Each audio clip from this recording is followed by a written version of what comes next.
Assalamualaikum warahmatullahi wabarakatuh. Selamat siang, Bapak-bapak, Pak SNT 2. Salam sejahtera. Selamat siang, guys.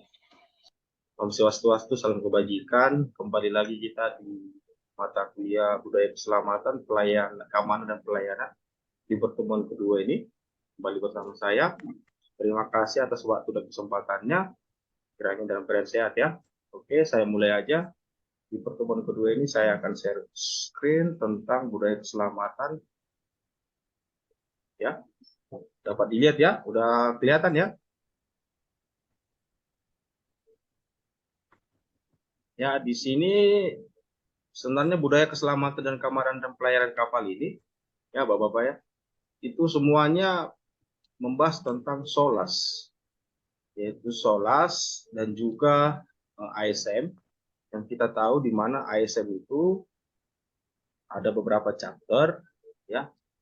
Di sini kesempatan ini saya menjelaskan keselamatan kapal, yaitu berdasarkan SOLAS 74 chapter 1, 2.1, chapter 8, 10, 11, dan 12.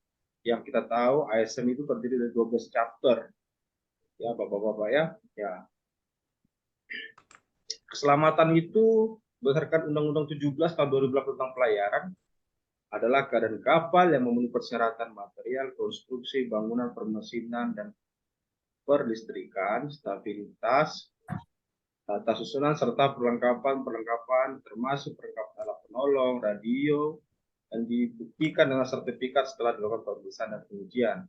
Intinya bahwa keselamatan kapal itu jikalau ada approve dari kelas ya mengenai semua tentang bangunan kapal, stabilitas, pemesinan, listrik, alat penolong dan sebagainya, jikalau sudah ada ya, maka keselamatan kapal bisa diterbitkan, yaitu ASM sertifikatnya ya. Itu biasanya kelas yang baik itu jikalau kapal baru bersifat krim 3 bulan, dan setelah 3 bulan ada kembali audit, maka akan berlaku selama 5 tahun ke depannya, dan dilaksanakan biasanya annual setiap tahunnya ya. Itu sertifikat keselamatan kapal yang bisa kita dengan ASM, International Safety Management ya Bapak-bapak ya. Oke, keselamatan persyaratannya yaitu satu, material, konstruksi, bangunan, stabilitas, permesinan, listrikan, serta tata susunan perlengkapan tentang alat penolong, radio, dan teknologi elektronika kapal. Ini saya jelaskan sehingga terjadi sertifikasi kapal. Ya, ini biasanya merit inspector akan melakukan pemeriksaan, pengujian, baik itu kelas tadi jelaskan. Indonesia mungkin dikenal dengan BKI, untuk kelas luar seperti NK, LR, ABS, dan sebagainya, itu tergantung kelasnya masing-masing, dan sehingga akan diterbitkan yang namanya sertifikat kapal, yaitu ASM. Ya, sertifikasi klasifikasi ada terpenting dari lambung atau construction, mesin atau machinery sertifikat, lambung timbul atau gas semua international log light. Termasuklah di sini yang namanya film somak. Ya, di sini bisa di audit. Ya, sertifikat statutoria itu banyak, sertifikat kebangsaan, nationality, sampai dengan type rating certificate. Ya, dan ada juga namanya dengan mohon izin, sertifikat manajemen keselamatan dan keamanan kapal, ini DOC. DOC juga berlaku bagi manajemen suatu perusahaan, Document of Compliance.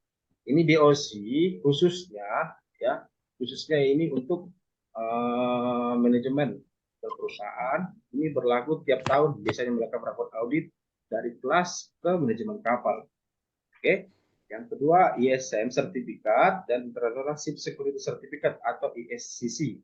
Biasanya di ISCC ini juga terdapat namanya SSP, Ship Security Plan, ya, di mana Ship Security Plan itu juga harus ada yang namanya CSO, itu bagi Company Security Officer, dan bagi orang kapal disebut dengan SSO, ya, Bapak-bapak ya. Oke. Untuk di Indonesia mungkin ada 2 badan lembaga yang mengaudit, baik itu BKI maupun perhubungan.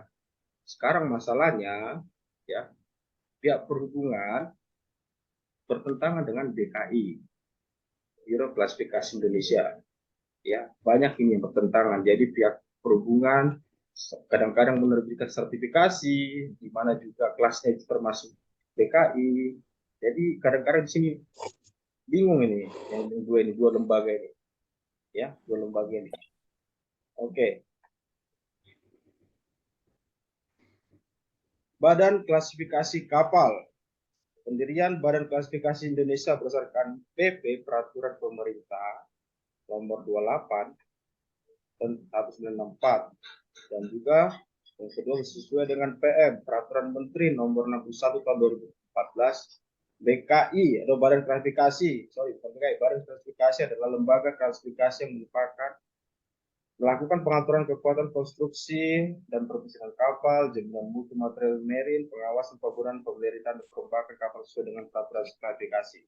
Jadi intinya di sini dibilang keselamatan kapal ini melakukan inspeksi, ya, audit dari badan kelas, ya, itu banyak itu. Nah, inilah contoh-contohnya badan kelas yang ada di dunia. Ada ABS, BP, CSR, CSR, banyak segala macam. Ya, Bapak-Bapak kalau Indonesia sendiri pasti Bapak-Bapak sudah tahu, yaitu Biro Klasifikasi Indonesia. Oke. Nah, ini contoh lambang-lambang ya Bapak ya, yang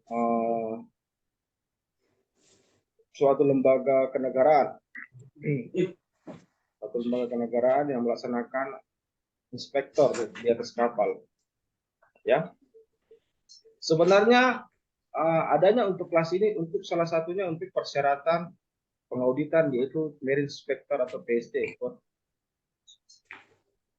State Control ya Bapak-Bapak ya. Nih. State Control itu biasanya berlaku selama 6 bulan tergantung region masing-masing.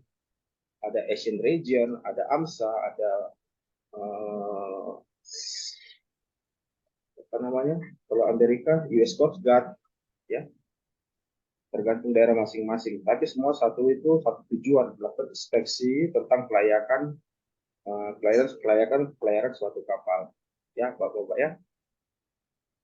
Oke, biasanya ada yang namanya defisiensi.